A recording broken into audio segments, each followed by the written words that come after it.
بسم اللہ الرحمن الرحیم۔ السلام علیکم ناظرین، میں طارق اسماعیل ساگر آپ کی خدمت میں کچھ تاریخی سچائیوں کے ساتھ حاضر ہوں۔ آج کل ہمارے سیاستدانوں کو، خصوصاً جو فوج مخالف سیاستدان ہیں، ان پہ ایک بڑا دورہ پڑا ہوا ہے۔ بار بار مشرقی پاکستان کا سقوط ڈھاکہ کا حوالہ دیتے ہیں اور ان بے بنیاد خبروں کو وہ اپنے دلائل کی بنیاد بناتے ہیں، جن کو خود بنگلہ دیش انٹرنیشنل صحافی ہر بندہ غلط ثابت کر چکا ہے۔ میں آپ کو اس کی زیادہ تفصیلات میں تو نہیں جاؤں گا۔ سب سے پہلے میں آپ کو اس بات کا جواب دے دوں، یہ جو کہتے ہیں نا کہ 90,000 فوج نے ہتھیار ڈالے تھے، تو یاد رکھیے کہ مشرقی پاکستان میں فوج کی صرف ایک کور تھی۔ یہ ایسی چیز ہے جو میں آپ کو یہ بات کہہ رہا ہوں کہ اس کو دنیا کا کوئی فرد نہیں جھٹلا سکتا۔ یہی وجہ ہے کہ انڈیا نے کبھی 90,000 کی تعداد کا دعویٰ نہیں کیا، یہ بغیرت بریگیڈ ضرور کرتا ہے۔ عام حالات میں ناظرین ایک کور میں تقریباً 50,000 کے قریب فوج ہوتی ہے۔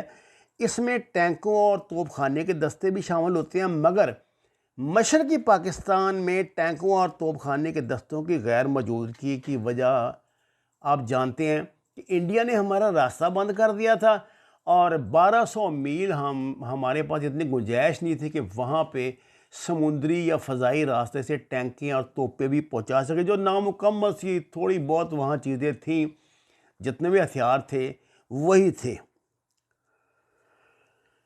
اچھا، دوسری بات یہ ہے کہ اب جو یہ کور تھی، اس میں موجود کئی بنگالی ریجمنٹس نے بغاوت کر دی تھی۔ یہ تو آپ بات جانتے ہیں نا کہ بنگالی ریجمنٹوں نے بغاوت کر دی تھی، اور بھارتی فوج نے مکتی بانی کے ساتھ مل کے پاکستان کے خلاف ہتھیار اٹھا لیے تھے۔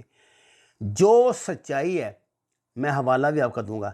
مارچ 1971 کے آغاز میں تقریباً 27,000 فوج تعینات تھی، جس میں سے 18,000 بنگالی ریجمنٹس کے سپاہی تھے۔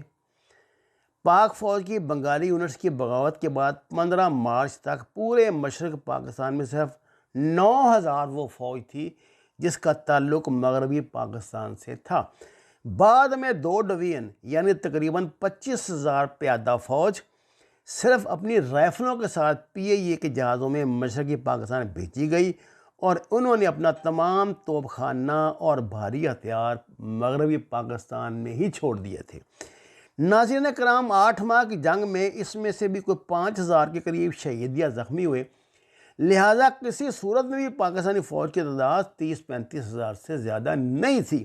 اگر ان کے خاندانوں، عورتوں اور بچوں اور حکومت پاکستان کے دیگر سیولین ملازمین کو بھی شامل کر لیجیے، ان کو بھی انہوں نے کیونکہ پرزنر آف وار بنا دیا تھا، تو قیدیوں کی تعداد 40-45,000 کے درمیان رہتی ہے۔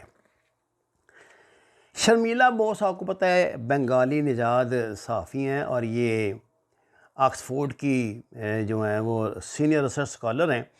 انہوں نے اپنی کتاب دا ڈیڈ ریکننگ میں لکھا ہے کہ مارچ 1971 میں مشرقی پاکستان میں موجود مغربی سپاہیوں کی کل تعداد 12,000 تھی، 12,000۔ نازک صورتحال سے نمٹنے کے لیے مزید دستے لائے گئے۔ 1971 میں commander eastern command lieutenant general A K Niazi کے مطابق ان کے پاس فوج کے مجموعی طور پہ 34,000 افسر اور جوان تھے۔ باقی پولیس، سول آفیسرز، سٹاف اور بچے ہی رہ جاتی ہیں۔ ان کو ملا کر تحویل میں لیے جانے والوں کی تعداد تقریباً درست ہو سکتی ہے، تاہم یہ کہنا کہ 90,000 یا 93,000 فوجیوں کو قیدی بنایا گیا سراسر جھوٹ ہے۔ چارلس ولسن، یہ ان دنوں امریکن کانگریس کے رکن تھے، وہ کہتے ہیں 1971 میں ڈھاکہ میں 35,000 پاکستانی فوجیوں کا 2 لاکھ بھارتی فوجیوں اور ان کا تربیت یافتہ 1 لاکھ سے زائد بنگالیوں کے خلاف لڑنا یقینی طور پر ناممکن تھا۔ یہ بات ذہن میں رہے کہ جو یہ مکتی بانی تھے، یہ مقامی لوگ تھے، ان کو مقامی چپے چپے کا علم تھا۔ یہ وہی لوگ تھے جن میں سے بیشتر پاکستانی فوج کے بھگوڑے تھے۔ انہوں نے ایگزیکٹ لوکیشنز، راستے، پاکستانی فوج کے اسلحہ ڈیپو اور دوسری ہر چیزوں کے متعلق اپنے دشمن کو پہلے سے آگاہی دے دی تھی۔ اسٹیفن سولارس کو آپ کا نام بہت مشہور ہے، یہ بھی امریکن کانگریس کے رکن رہے ہیں۔ وہ کہتے ہیں کہ پاکستان ٹھوس اور مضبوط خوبیوں کو حامل ملک ہے، پاکستانی قوم متحرک اور باحوصلہ ہے، اور ہمیں 97 کے واقعات سے دھوکہ نہیں کھانا چاہیے۔ 35,000 پاکستانیوں کے لیے ایک مشکل علاقے میں عددی لحاظ سے بہت بڑی بھارتی فوج اور بھارت سے تربیت یافتہ بنگالی مکتیب بانی سے لڑنا یقینی طور پہ ناممکن تھا۔ دوسرا بڑا الزام جو مجیب الرحمان اینڈ کمپنی کی طرف سے لگایا گیا وہ یہ ہے کہ بنگلہ دیش میں پاک فوج کے ہاتھوں 30 لاکھ لوگوں کا قتل عام ہوا۔ ناظرین کرام، یہ تجمل حسین دا مارننگ سن انڈیا کے ایڈیٹر تھے، اور ان کی کتاب بنگلہ دیش the victim of black propaganda بڑی مشہور کتاب ہے۔ وہ کہتے ہیں کہ ایڈیٹر انوار الحق بوبی نے اپنے انگریزی جریدے میں شائع مضمون میں شیخ مجیب کے دیے گئے 30 لاکھ کے عدد پہ سوال اٹھایا۔ انہوں نے آسان حسابی قاعدے سے ثابت کیا کہ اگر 9 ماہ میں پاکستانی فوج کے ہاتھوں 30 لاکھ افراد مارے جاتے ہیں تو اس حساب سے 25 مارچ سے 16 دسمبر 1971 تک 267 دن بنتے ہیں، جس کا مطلب یہ ہوا کہ ہر روز 11,236 لوگوں کو قتل کیا گیا۔ اتنے زیادہ تعداد میں ایک دن میں لوگوں کو قتل کرنا، پھر ان کی لاشوں کو ٹھکانے لگانا ممکن ہی نہیں۔ خوشونت سنگھ کا نام آپ نے سنا ہوگا، انڈیا کے بہت مشہور اور ریناؤنڈ صحافی تھے۔ انہوں نے ایک بڑی اچھی بات، انہوں نے کہا کہ پنجابی سپاہی انڈین ہو یا پاکستانی، ان کا مزاج ایک جیسا ہوتا ہے۔ میرے لیے یقین کرنا بہت مشکل ہے کہ پاکستان آرمی نے 1971 میں مشرقی پاکستان میں 30 لاکھ بنگالیوں کو قتل کیا۔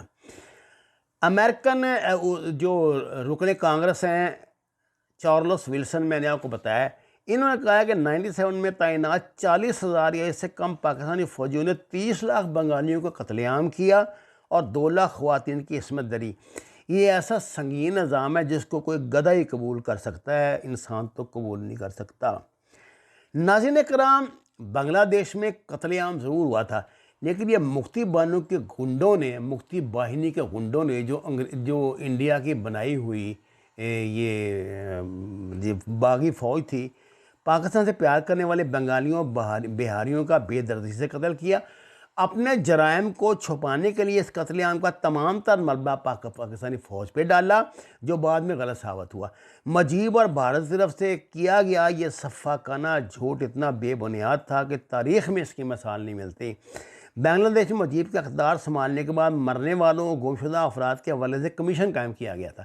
اس کمیشن نے، دیکھیے یہ کمیشن تو انٹرنیشنل تھا، اس کمیشن میں کو پورے بنگلہ دیش سے صرف 2,000 افراد کی گم ہونے کی درخواستیں موصول ہوئی تھیں۔ آپ اندازہ کر لیں کتنا جھوٹ بولا گیا ہے، جس نے تمام تر تحقیقات کے بعد یہ رپورٹ پیش کی کہ بنگلہ دیش کے قیام کے بعد جن حاملہ عورتوں سے انہیں واسطہ پڑا، ان کی تعداد 100 سے زیادہ نہیں تھی، اور یہ پتہ نہیں کتنی لاکھوں اور ہزاروں میں بتا رہے ہیں۔